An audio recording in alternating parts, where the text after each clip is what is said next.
toi seul me connais. Donne-moi la joie de mon salut, Seigneur. Je viens. Jésus a dit, celui qui mange ma chair, boit mon sang, demeure en moi et moi je demeure en lui. C'est parce que tu n'arrives pas à capter les images, non. Jésus ne peut pas venir demeurer en toi et que le diable continue à demeurer en toi. Donc recevoir Jésus-Christ comme Seigneur et Sauveur, c'est une grande bénédiction et c'est la clé principale qui te donne accès à Dieu. Et quand tu as accès à Dieu, tu auras accès à beaucoup de choses. Recevoir Jésus-Christ comme Seigneur et Sauveur, ce n'est pas pour aller au ciel seulement, non. Mais c'est pour te donner l'accès à Dieu. Quand tu as accès à Dieu, tu auras accès à toutes choses. Il nous a donné tout ce qui contribue à la vie. Voilà pourquoi c'est notre responsabilité de savoir comment avoir accès à toutes choses qui contribuent à la vie. La vie que tu vis aujourd'hui, ce n'est pas la vie que tu es supposé vivre. Certainement tu es ici. Tu es en train de dire qu'il y a de cela 3 ans, 5 ans. Ma vie n'est pas comme elle est aujourd'hui.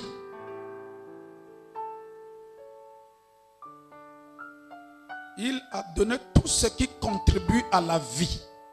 Donc c'est ta responsabilité de savoir comment avoir accès. Ça, tu ne dois plus accuser le diable. Tu ne dois plus accuser tes parents. Oui. Comme a dit le général Makosso ce matin à RSM, que tes parents ont fait des erreurs. Ça, c'est dans le passé.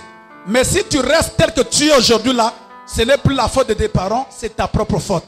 Parce que Dieu te donne la possibilité d'avoir accès à tout ce qui contribue à la vie. Papa, laisse d'abord le rythme là.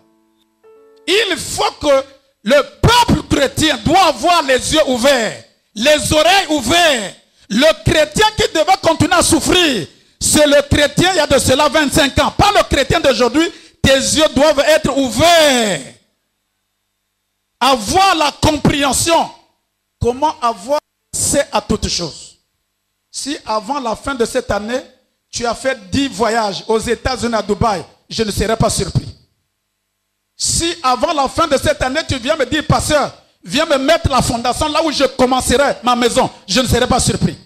Si avant la fin de cette année, tu dis que non, pasteur, on va bénir notre mariage, je ne serai pas surpris. Parce que pendant cette convention, je te vois avoir accès à tout ce qui contribue à la vie dans le nom de Jésus. Si tu crois cela, dis Amen. Dis encore Amen. Il y a un temps pour écouter, un temps pour saisir. Honnêtement parlons. L'orateur que je vous amène ce soir, le premier orateur, j'ai écouté une seule parole de sa bouche en 96. Pas que je l'ai rencontré comme ça, mais à travers les cassettes des bandes qui tournent comme ça. Une maman était venue, je crois, à la consécration de notre bien-aimé, notre fils Mardoché, et on a écouté. Il dit, avec Jésus, tu peux refaire la vie. J'ai dit qui a prêché ce message. Oh non, le pasteur là à Pointe-Noire. J'étais à Brazzaville. Cette parole-là, regarde, en 96, jusqu'aujourd'hui. Voilà pourquoi les hommes de Dieu là, vous, quand vous prêchez la parole, vous ne savez pas là où elle tombe. Dans quel cœur? Vous ne savez pas quel est le temps que la parole va mettre là-bas. Donc tu n'as pas intérêt à dire des mauvaises paroles. Parce que la parole, quand elle est libérée, tu ne sais pas là où elle tombe. Tu ne sais pas combien de temps elle va mettre là-bas. 96. Moi, je ne l'avais jamais vu. Je ne l'avais jamais connu. Mais j'ai dit à maman là, mais qui a prêché ce message? Il dit, c'est la porte d'Adib. Je dis, il est ici, non, à Pointe-Noire. Avec Jésus, tu peux refaire la vie. Je ne sais pas si vous avez eu à prêcher un message comme ça. En 96. Pas maintenant, en 96. Que j'ai écouté cette parole à travers une bande, même pas vidéo. Les cassettes qu'on met dans les radiocassettes là, que j'ai écouté. Et cette parole est restée dans mon cœur jusqu'à aujourd'hui. Donc, ce que tu vas recevoir aujourd'hui va demeurer dans ta vie jusqu'à ce qu'elle produise des fruits dans ta vie dans le nom de Jésus. Si tu crois cela, dis un vibrant Amen. Dis un vibrant Amen. Cet homme est connu. C'est un homme public dans cette ville de Pointe-Noire. Son sérieux, son intégrité dans l'œuvre du Seigneur. Et s'il y a quelque chose que j'apprécie dans cet homme de Dieu, c'est son humilité. Malgré sa grandeur, malgré comment Dieu l'utilise, malgré qu'il est grand, malgré nous sommes ses enfants. Mais quand vous l'appelez vraiment d'une manière humble, ça c'est ce qui blesse mon cœur et c'est ce qui touche mon cœur. Et ce soir, il est au milieu de nous. Si tu peux saisir une seule parole qui sortira de sa bouche, un miracle sera créé dans ta vie au nom de Jésus. Si tu crois cela, dis Amen. Voilà pourquoi pendant que j'invite l'homme de Dieu, notre papa, l'apôtre Dadier Bintambela à monter ici, nous devons nous lever et acclamons le Seigneur très fort. Acclamons le Seigneur. Betela Yesu Maboko Makasi. Alléluia. Que le Seigneur.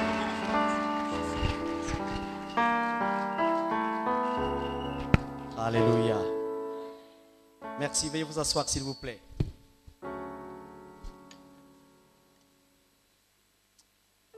Nous voulons encore saluer la présence de Dieu. Et merci encore au révérend David pour l'honneur, le privilège qu'il nous donne de pouvoir partager la parole de Dieu. Merci encore aux éminents hommes de Dieu venus de ci, de là, pour que nous travaillions pendant cette session dans ce que nous appelons la complémentarité dans le ministère. Et selon les différentes grâces que Dieu nous a données. Je voudrais apporter un court message avant que quelqu'un d'autre ne vienne faire un complément et apporter encore le meilleur. Ce message est tiré de 2 Samuel, le chapitre 9, à partir du verset 1 jusqu'au verset 13. 2 Samuel chapitre 9. Le verset 1 jusqu'au verset 13.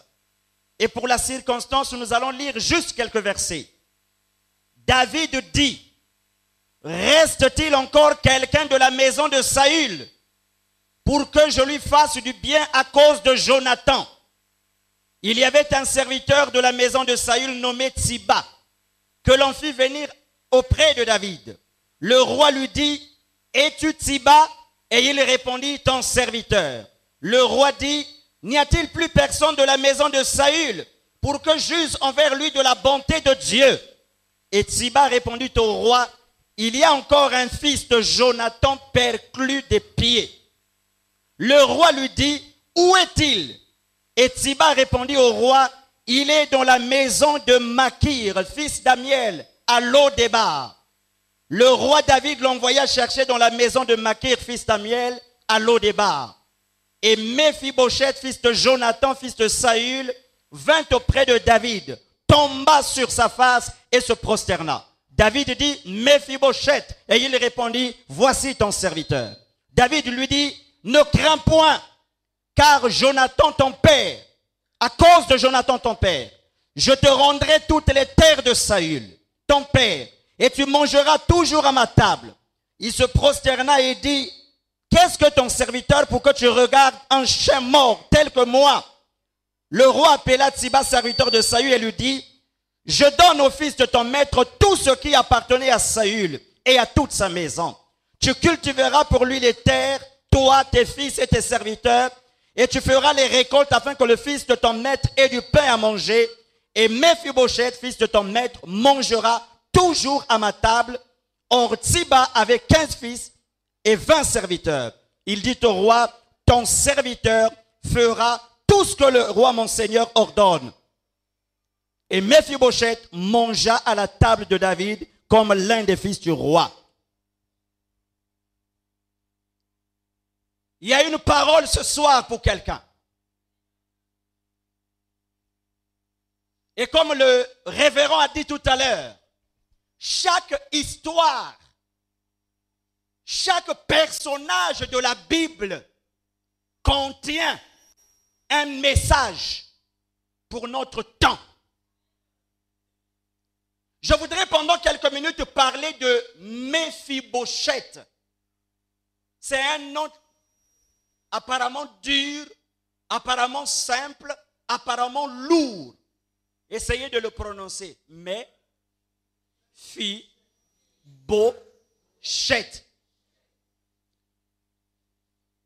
C'est pas facile à donner à un enfant. Je suis quand même étonné qu'un enfant porte ce nom. La signification de son nom, c'est détruisons la honte. Bien-aimés frères et sœurs, ce n'est pas l'enfant d'un paysan. Ce n'est pas l'enfant d'un malafoutier. Ce n'était pas l'enfant d'un commerçant. Ce n'était pas l'enfant d'un simple chef. Son père était un prince. Son grand-père, un roi. Et c'est le premier en Israël. Vous connaissez, comme moi d'ailleurs, tous ceux qui sont issus de famille royale, les honneurs, les privilèges, les avantages qui les accompagnent. Donc cet enfant est issu d'un prince. Son père s'appelait Jonathan. Et son grand-père, c'est le roi Saül, le premier en Israël. Bien que certains détails ne nous sont pas donnés dans la Bible, mais connaissant les privilèges, la gloire, l'honneur qui revenait à un roi, à un prince, je puis m'imaginer que cet enfant n'était pas malheureux. Il devrait être heureux. Mais quand je regarde l'histoire de cet enfant, les choses ont dégringolé dans sa vie lorsqu'il était âgé de 5 ans. Savez-vous, quelqu'un peut bien naître et voir son histoire changer. Parce que vous savez, l'histoire peut changer en bien comme en mal. Et d'ailleurs, ce soir, beaucoup ici, si l'on peut regarder votre passé, on pourrait trouver quelques épisodes assez bien. Mais malheureusement, qui ont été jalonnés de ces circonstances si désastreuses. Ce soir, vous êtes dans le questionnement, dans l'interrogation. Vous demandant certainement, Seigneur, je vais aller à cette activité.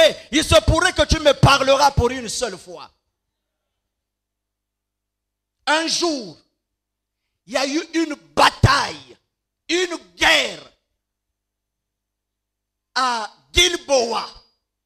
Les Philistins avaient envahi la nation.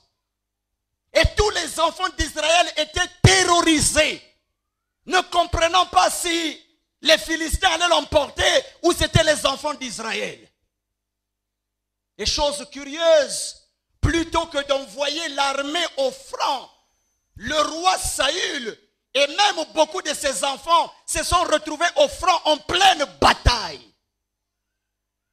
C'était très dur. Et au cours de cette bataille, finalement, le roi Saül a trouvé la mort. Le premier roi en Israël, il est mort. Dans cette même bataille, Jonathan, l'héritier, le successeur sur le trône après Saül, lui aussi a trouvé la mort. La nouvelle s'est propagée dans le camp et dans la ville. Israël était dans le désarroi, désolation, angoisse, tristesse de constater comment un roi, vous savez à l'époque, lorsque un roi tombait en pleine guerre, c'était une désolation, une honte. Et donc la nouvelle se propage dans la ville, le roi Saül est mort. Son fils Jonathan aussi est mort. La nouvelle se propage dans la ville jusqu'à ce qu'elle arrive dans la maison de cet enfant qui s'appelait Méphibosheth. lorsque la nourrice, la femme qui s'occupait de cet enfant, a reçu le message selon lequel le roi Saül est mort, Jonathan est mort, la nourrice a pris peur. Pourquoi? Parce qu'à l'époque, quand un roi venait de tomber en pleine guerre, si celui qui prenait le pouvoir n'était pas en bon terme avec son prédécesseur, celui qui venait prendre le pouvoir avait la capacité d'exterminer les parents de la dynastie précédente. D'ailleurs, il y a quelques années, sans vouloir exagérer, cette réalité, elle est encore présente dans beaucoup de nos pays en Afrique. Lorsqu'un homme arrive au pouvoir, si avec son prédécesseur il y a eu des conflits, si avec son prédécesseur il y a eu des litiges, à moins d'avoir le cœur de Dieu, sinon quand il est au pouvoir, il a cette capacité, même de façon silencieuse, d'exterminer à petit feu. Parce que pourquoi ils ont souvent peur? Ils se disent que si je laisse quelqu'un de mon prédécesseur vivre, il pourra se venger de la mort de son père.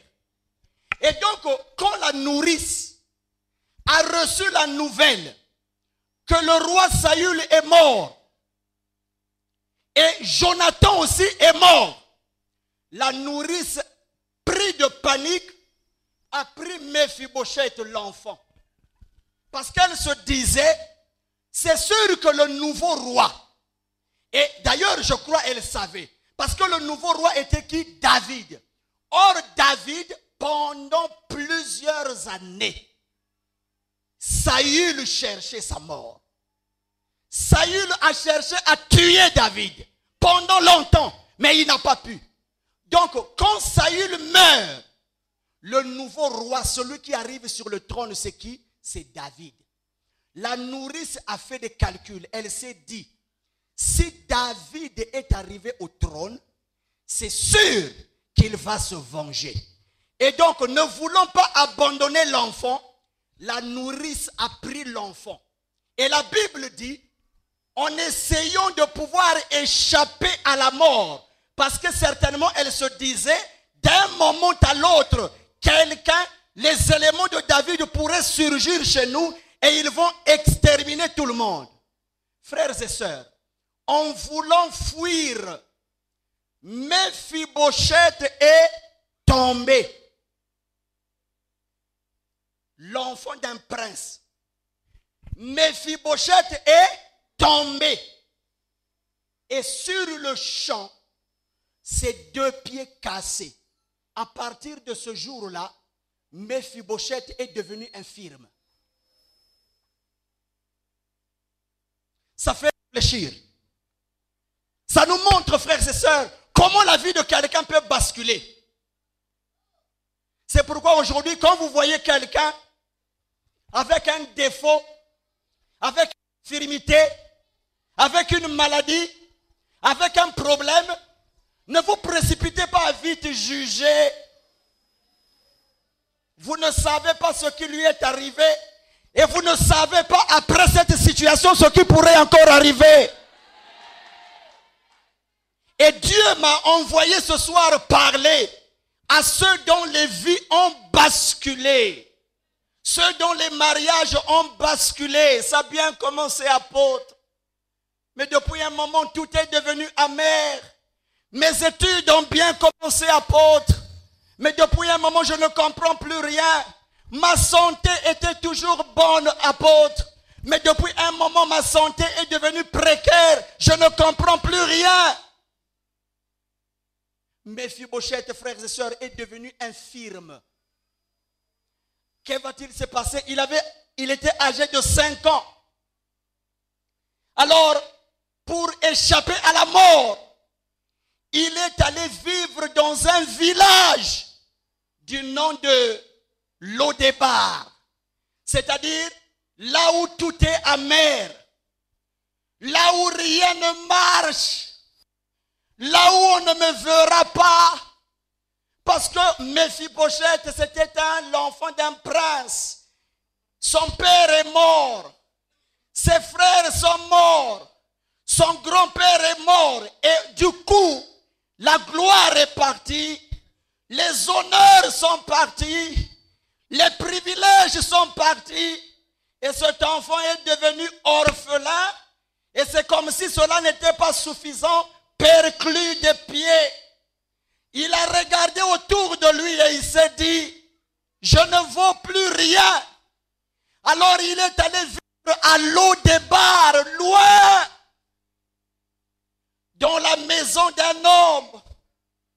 Et il était devenu comme un étranger, n'attendant que sa mort. Parce que l'image qu'il avait même de lui-même, il se considérait comme un chien mort. Vous savez, il y a des gens que vous voyez qui se considèrent comme morts, qui se considèrent comme atteints, qui se considèrent comme finis.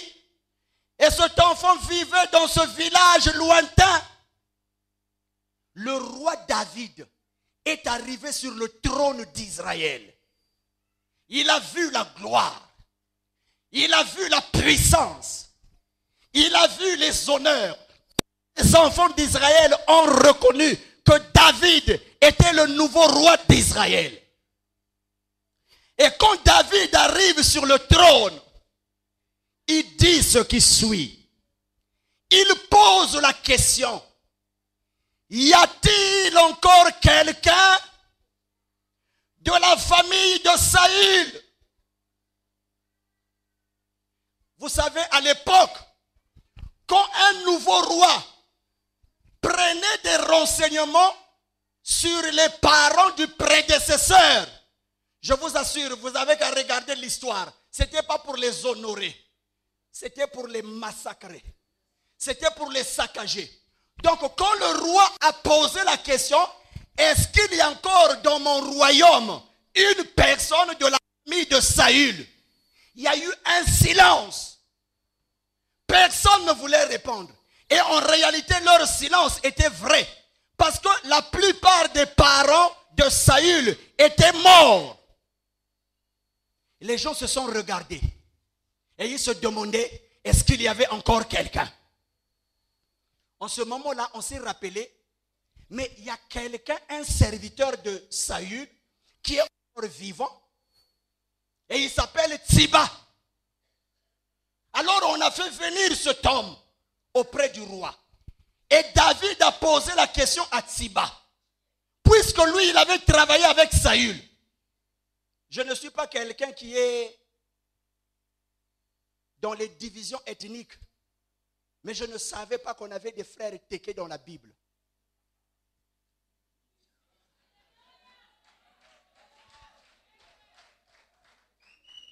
C'est merveilleux de voir des choses comme ça. Tsiba, T-S-I-B-A.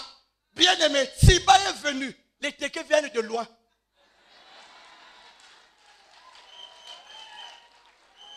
Chacun de nous a son histoire. Tsiba est arrivé. Le roi David lui a posé la question. Y a-t-il encore quelqu'un de la maison de Saül?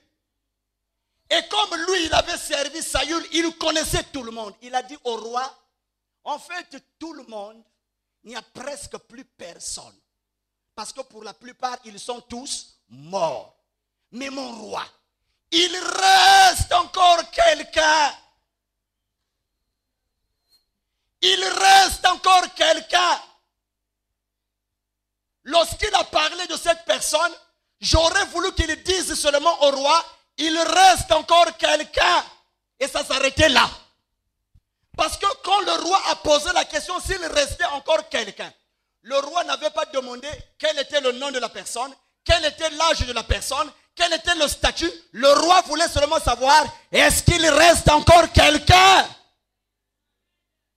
Mais Tsiba a dit, il reste encore quelqu'un, mais perclus des pieds. C'est-à-dire, il y a encore quelqu'un, mais il est malade. Il y a encore quelqu'un, mais il n'est pas normal.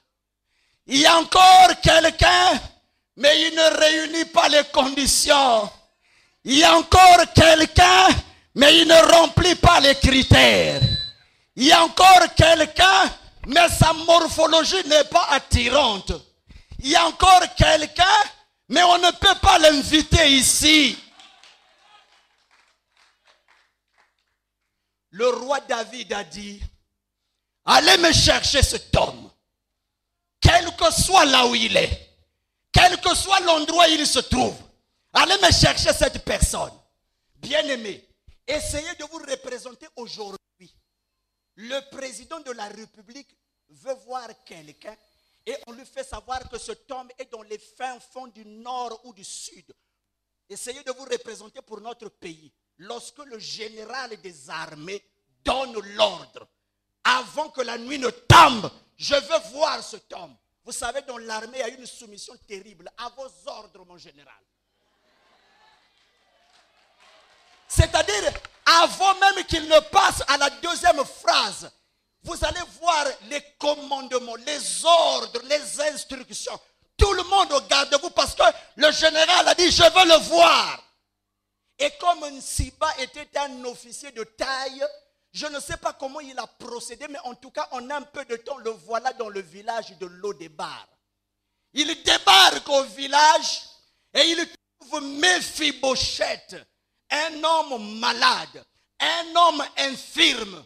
Mais on est venu le chercher, pas pour l'amener en prison, on est venu le chercher, pas pour l'amener à l'hôpital, on est venu le chercher, pas pour l'amener à l'école, on est venu le chercher, pas pour l'amener dans un bureau, on est venu le chercher, pas pour l'exposer quelque part, on est venu le chercher parce que le roi a besoin de lui. Jusque-là, faites Méphibosheth ne sait ce qui va arriver. Parce que les histoires antérieures démontrent quand un genre d'appel est donné par le roi, le fait que vous faites partie de la dynastie précédente, Méphibosheth savait, de toutes les façons, j'ai les pieds malades, je ne peux même pas fuir. Pour preuve, là où je me suis caché, on m'a retrouvé. Qu'est-ce que je vais faire? Amenez-moi. On l'a amené. Et le voilà enfin en présence du roi David. Méphibosheth se présente devant le roi. Et le roi lui pose la question, c'est toi Méphibosheth? Il répond, oui mon Seigneur. Et le roi David, même ceux qui étaient autour ne comprenaient absolument rien. Le roi David prend la parole et il dit à Méphibosheth, première chose, ne crains rien. Ne crains rien. David prend la parole et lui dit, je veux te faire du bien. Frères et sœurs, comme disait le révérend, vous savez, si tu croises quelqu'un que tu ne connais pas et qu'il te dise, je vais te faire du bien, toi-même tu peux imaginer derrière le mot bien, qu'est-ce qui pourrait arriver. Mais quand vous êtes en face d'un roi, je sais pas si vous avez déjà eu le privilège d'être devant ce genre de personnes, et que cette personne te dise, je veux te faire du bien, tu auras des vertiges. Parce qu'en réalité, quand un roi te dit, je vais te faire du bien, frère, à la minute, ta façon de penser change. À la minute, ton statut change. À la minute, ta démarche change. À la minute, ton attitude change. David a dit, je vais te faire du bien. Et David va lui parler de trois choses. La toute première chose, Méphibosheth, je veux te restituer toutes les terres de ton grand-père Saül. Bien-aimé, Saül c'est le premier roi. Et à l'époque, quand quelqu'un devenait roi, presque la moitié, sinon une grande partie du territoire lui appartenait. Donc, David dit à Méphibosheth, je veux te restituer toutes les terres laissées par ton grand-père. Deuxième chose, tu mangeras tous les jours de ta vie à la table du roi. Et troisième chose, puisqu'il ne l'avait pas tué, il lui a laissé la vie. Maintenant, la question qu'on peut se poser ce soir, qu'est-ce qui a poussé David à faire du bien à cet homme? Qu'est-ce qui a mené David à pouvoir permettre à un homme qui était derrière, oublié, abandonné de tout le monde, il a eu l'accès dans la cour du roi? David s'est souvenu d'une chose. Le père de cet enfant, Mephibosheth, qui s'appelait Jonathan, était un ami de David. Et du vivant de Jonathan, David et Jonathan avaient contracté une alliance d'amitié.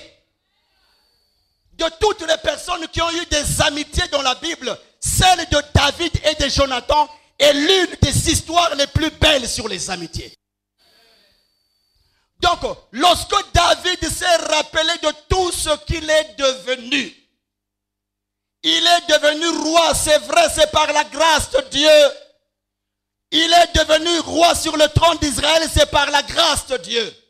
Mais David s'était rappelé, lorsqu'il était encore jeune, quand il avait vaincu Goliath et que la célébrité avait secoué tout le monde, le roi Saül avait cherché à le tuer et Jonathan avait déjoué le coup. Et donc David s'est rappelé, si aujourd'hui je suis sur le trône, c'est grâce à Dieu, mais c'est grâce à Jonathan. À cause de Jonathan, Mephibosheth est arrivé dans la cour royale. À cause de Jonathan, Mephibosheth a vu les terres lui être restituées. À cause de Jonathan, Mephibosheth a vu sa vie être transformée. Pendant que j'étais en train de méditer ce texte, j'ai dit au Seigneur, je ne suis ni Jonathan, je ne suis ni David, je ne suis ni Saül, je ne suis ni Mephibosheth. Et j'ai dit au Seigneur, mais en quoi cette histoire me concerne? Qu'est-ce que moi je peux recevoir de cette histoire? Parce que le révérend a reçu un message de Dieu et la pensée que tu lui as donnée, avoir accès à tout. Et j'ai dit, Seigneur, j'aspire à de grandes choses. Je ne suis pas né pour voir certaines personnes évoluer et moi me trouver à l'arrière-plan. Je ne suis pas né pour voir des personnes rouler carrosse et moi demeurer un piéton. Je ne suis pas né pour applaudir les autres et moi-même je me retrouve malheureux dans ma maison. Je ne suis pas né pour accompagner les autres et moi-même je me retrouve comme un mendiant. Le Seigneur m'a dit, je vais te révéler cette histoire. Il dit, Mephibosheth était malade. De lui-même, il ne méritait rien. De ses propres œuvres, il ne méritait rien. Mais il y a une personne qui a fait quelque chose. C'était son père, Jonathan. Et quand David a vu la bonté de Jonathan, David à son tour a dit, il faut que je fasse du bien à quelqu'un. Le Seigneur m'a dit, tu sais qui est Jonathan? Je réfléchissais. Le Seigneur m'a dit, Jonathan, c'est Jésus. Jonathan, c'est Jésus. Jésus a conclu une alliance avec le Père au ciel. Une amitié indissoluble. Et moi, Dadier, j'étais à Lo-Débar, là où tout est amer, abandonné. Mon profil n'attirait pas les gens. Je n'arrivais pas à réunir les conditions. Mais le jour que Dieu a vu l'œuvre que Jésus a accomplie à la croix du Calvaire, le Seigneur m'a dit, je veux te faire du bien. Je ne suis pas né d'une famille riche, mais Dieu m'a dit, je veux te faire du bien. Je ne suis pas né à Paris, mais Dieu m'a dit, je veux te faire du bien. Je ne suis pas né avec des maisons et des voitures, mais Dieu m'a dit, je veux te faire du bien. Je ne suis pas né avec des diplômes, mais Dieu m'a dit, je veux te faire du bien. Ce soir, je voudrais dire à quelqu'un, Dieu veut te faire du bien. Ça veut dire quoi? Tu t'en fiches de ce que les marabouts peuvent dire. Tu t'en fiches de ce que les sorciers peuvent dire. Tu t'en fiches de ce que les résurrectionnés peuvent dire. Tu t'en fiches de ce que les francs-maçons peuvent dire. Tu t'en fiches de ce que les politiciens peuvent dire. Tu t'en fiches de ce que les hommes peuvent dire. Pourquoi? Parce que Dieu a dit, je veux te faire du bien. Dieu veut me faire du bien. Je n'ai pas droit à la tristesse. Dieu veut me faire du bien. Je n'ai pas droit à la mendicité. Dieu veut me faire du bien. Je ne crois pas au célibat obligatoire. Dieu veut me faire du bien. Même si je suis stérile, Dieu veut me faire du bien. Même si je suis pauvre, Dieu veut me faire du bien. Même si je pleure aujourd'hui, Dieu veut me faire du bien. Même si je suis dans le deuil, Dieu veut me faire du bien.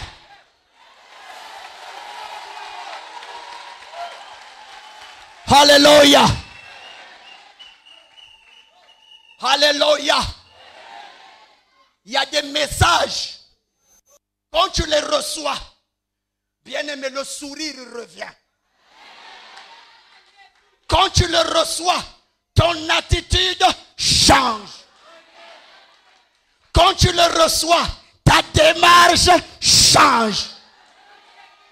Dieu, attendez, si le préfet de la ville me dit, Daddy, je vais faire du bien, je me réjouis parce que je vois son rang, je vois son statut. Si le maire de la ville me dit, je vais te faire du bien, je me réjouirai, je vois sa position, je vois son statut. Si le ministre de ce pays me dit, Daddy, je vais te faire du bien, je me réjouirai. Si le chef de l'État me dit, Daddy, je vais te faire du bien, je me réjouirai. J'annonce à quelqu'un, celui qui veut me faire du bien, c'est plus que le préfet. Celui qui veut me faire du bien, c'est plus que le maire. Celui qui veut me faire du bien, c'est plus que le ministre. Celui qui veut me faire du bien, le roi des rois, le seigneur des seigneurs, le lion de la tribu de Juda, la rose de Saron, l'étoile du matin, l'alpha et l'oméga, le premier et le dernier, jamais échoué.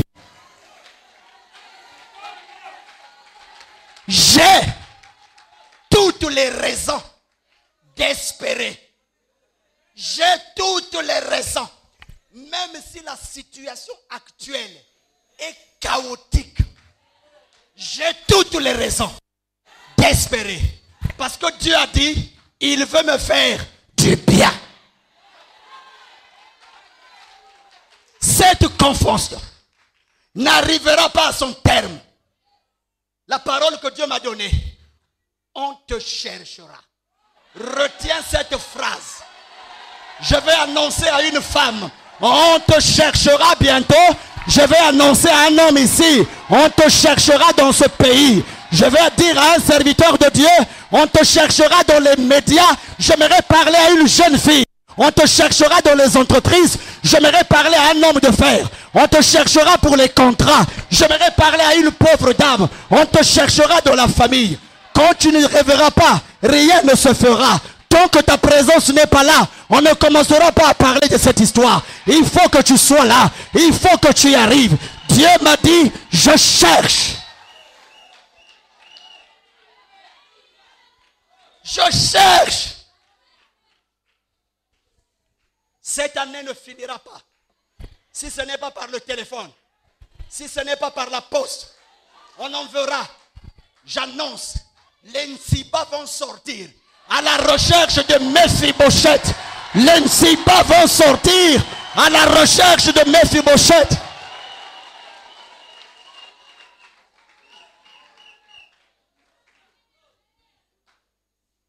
Te cherchera et tu le témoigneras. Des choses vont arriver. Si les gens te cherchent en mal, ne tremble pas. J'annonce ce soir, le roi David a dit à Siba, à venir. Nous sommes à une époque. Dieu n'est pas esclave d'une méthode. Il peut te faire lever pour te faire arriver là où sont les choses.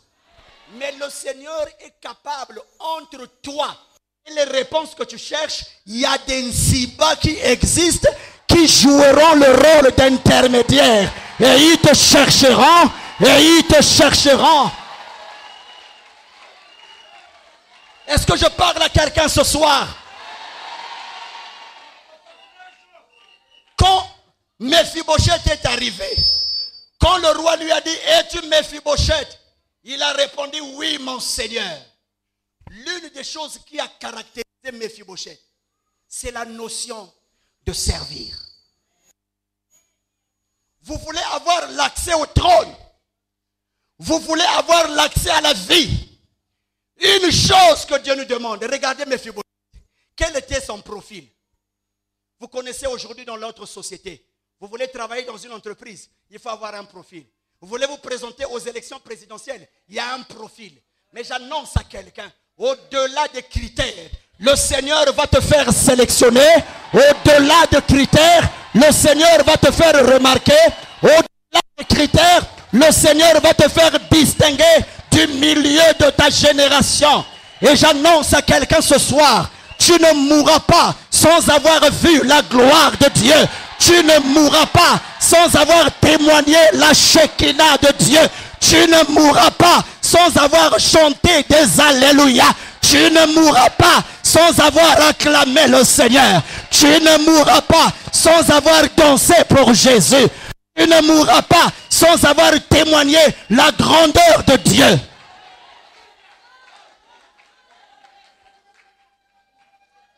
Alléluia. Même si on t'appelait Mephibosheth, c'est-à-dire celui qui a la honte, Dieu peut changer ton nom. Et c'est ce qu'il veut faire dans cette réunion.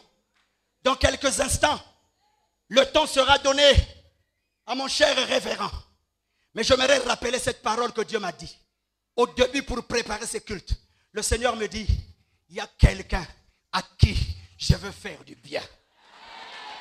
Le Seigneur m'a dit dans cette convention d'adieu, proclame, il y a quelqu'un.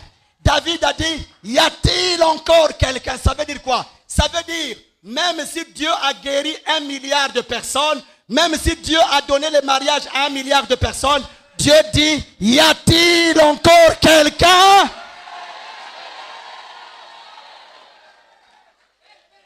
Vous savez, quand Dieu appelle, n'aie pas honte. Dieu te parlera et il a commencé à parler. Pendant que nous allons prier, pendant qu'il y aura des appels ici, tu n'as pas besoin de savoir qui me connaît ici.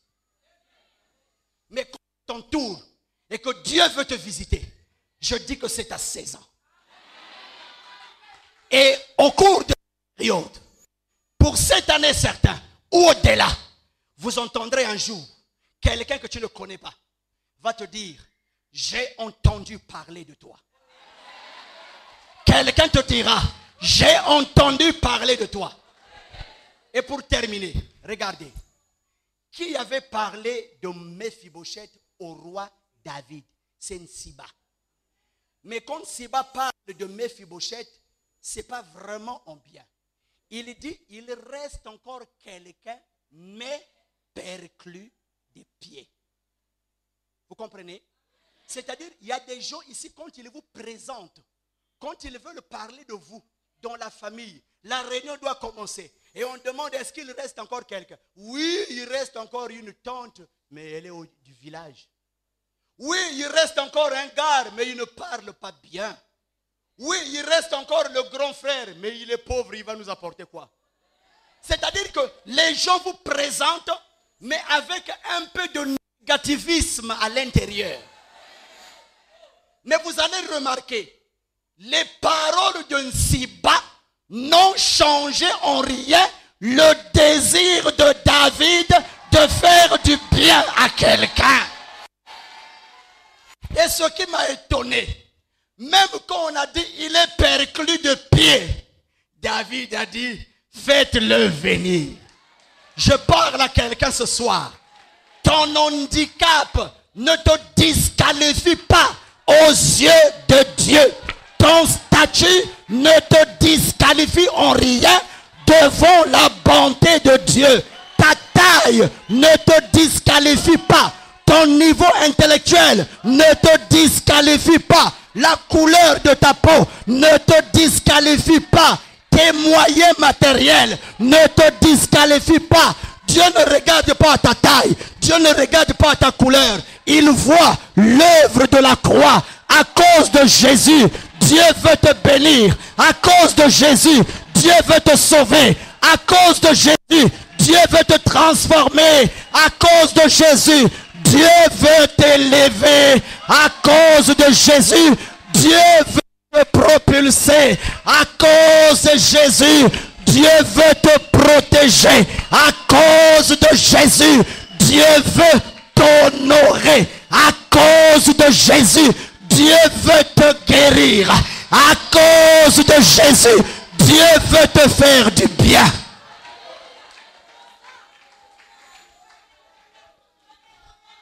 Je t'encourage ce soir.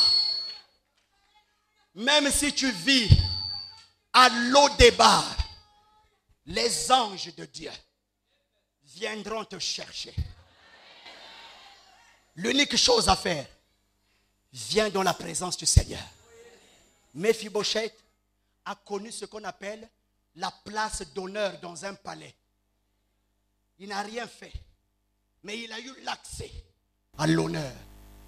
Frères et sœurs, l'honneur tue aujourd'hui. C'est ça qui nous tue dans nos églises, même dans nos familles et surtout dans le pays. Mais j'aimerais vous dire, l'évangile que nous annonçons, c'est aussi un évangile de l'honneur. Je sais, le plus grand honneur, nous l'aurons au ciel. Mais je voudrais dire ce soir, avant même le ciel, il y a un type d'honneur que Dieu veut nous donner. Il y a des personnes ici qui ont été humiliées. Il y a des personnes qui ont été chiffonnées. Il y a des personnes qui ont été piétinées. Le Seigneur me dit d'annoncer, c'est la saison de l'honneur. Le Seigneur va t'honorer. Le Seigneur va essuyer tes larmes. Le Seigneur va changer ta situation. Le Seigneur va modifier les circonstances. Le Seigneur va frayer un chemin. Là où les autres ne passaient pas, toi tu auras le passage. L'accès, c'est un passage. Quand la Bible dit avoir accès, ça veut dire avoir le passage. Devant la mer Rouge, il n'y avait pas le passage. Mais à cause de son peuple, il a créé le passage. J'annonce à quelqu'un, au cours de cette année, là où il n'y avait pas le passage, Dieu créera un chemin pour toi.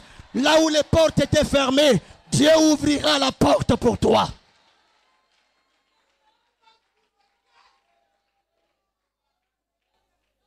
Ne cherchez pas le chemin de la facilité. Ça n'existe pas. Même si c'est dur, pour toi, Dieu créera un passage. Peu importe de quelle famille tu es issu. Peu importe. Je voudrais même dire à certaines personnes pour terminer. Je ne suis pas là pour encourager, cautionner ceux qui ont péché, qui sont tombés dans le mensonge ou dans ceci. Mais le Seigneur aussi m'a dit, il y a tellement de gens qui ont été salis, désemparés, dépouillés, humiliés. Ils se voient comme les véritables pécheurs du monde et tout ce qui leur reste, c'est d'aller en enfer. Le Seigneur m'a dit, même ces pécheurs les plus virils, les plus sombres, il y a une place pour eux dans ma maison.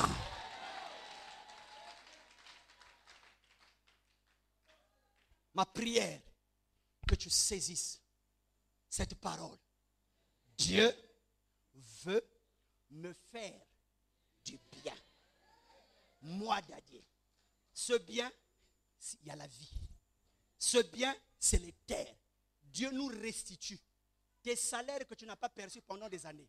Tu as travaillé dans pas mal d'endroits, on t'a donné une rémunération qui ne correspond jamais à tes souffrances. J'aimerais annoncer à quelqu'un, la saison de la restitution arrive. Et le Seigneur va te restituer. L'histoire dans ta famille est pitoyable. Quand on veut écrire l'histoire dans votre famille, tout est dans le sens négatif. Les mariages qui échouent, les études qui échouent, les affaires qui échouent, les voyages qui échouent, suicide, noyade, divorce, conflit, problème, jalousie, ceci. J'annonce à quelqu'un, à partir de cette année, à partir de cette génération, l'histoire de ta famille changera. Il y a eu un Jean-Baptiste, il y a eu un Paul, il y a eu un David, il y a eu un Méphibosheth. À partir de toi, les maisons seront construites. À partir de toi, des mariages se feront. À partir de toi, des voyages se feront. À partir de toi, des ministères vont être suscités. À partir de toi, des grandes œuvres vont arriver. Pourquoi? Parce que Dieu a décidé de te faire du bien. Tout ce que tu as besoin, comme Méphibosheth, ne crains rien. Par la foi, tel que tu es là ce soir, tu dois tout simplement dire, Seigneur, je m'abandonne à toi. Tu auras l'accès à l'honneur, l'accès à la vie, l'accès au bien. Que celui qui a des oreilles entende ce que l'Esprit dit à l'Église.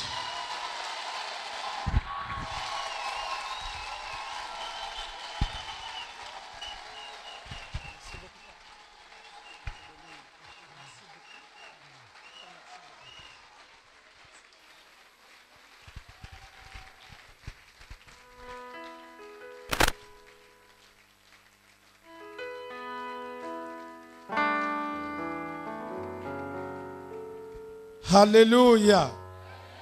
Si tu es là, dis un vibrant Amen.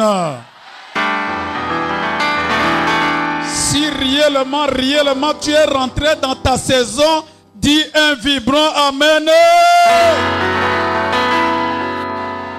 Ton Amen là ne convainc pas. Si réellement tu es convaincu que l'histoire de votre famille changera à partir de toi ce soir, crie un grand Amen.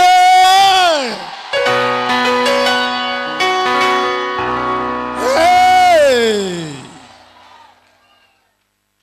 Si réellement tu es convaincu que c'est à toi que Dieu fera du bien, j'aimerais que tu te lèves et tu acclames le Seigneur.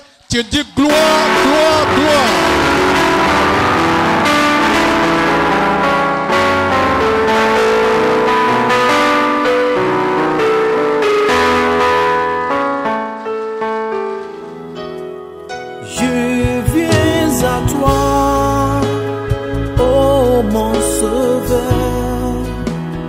Purifie mon cœur quand ton seul me connaît. Donne-moi la joie de mon salut, Seigneur.